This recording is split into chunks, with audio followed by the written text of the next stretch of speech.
Queen Camilla has revealed the deeply emotional secret she was forced to keep when King Charles was diagnosed with cancer.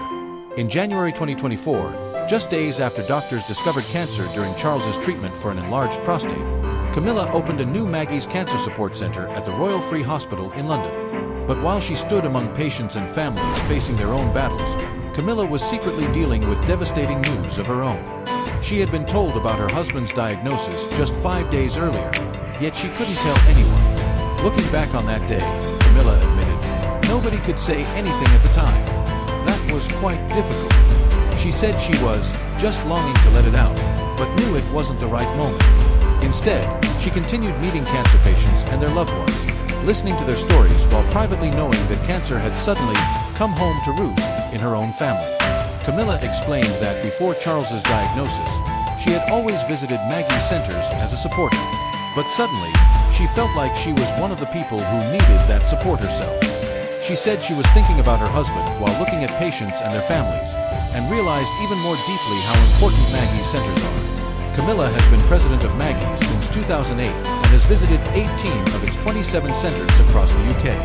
The charity provides free emotional, psychological, and practical support to people living with cancer, as well as their families and friends.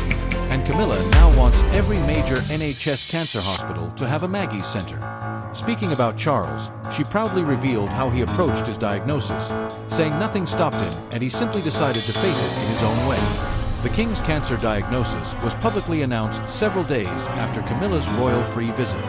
Buckingham Palace has never revealed the exact type of cancer, but confirmed it was unrelated to his prostate condition. Charles underwent treatment for more than a year, and officials later said he had responded exceptionally well, allowing his treatment to move into a precautionary phase.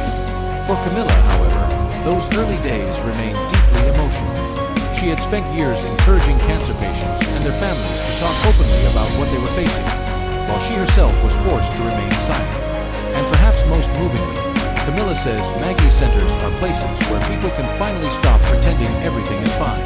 The charity, founded from Maggie Keswick-Jenks's own experience with cancer, now has 27 centers across the UK and hopes to expand to 60. Camilla's story reveals another side of her public role, the strength it took to stand beside people experiencing some of the hardest moments of their lives, while privately carrying her own fear for the man she loves.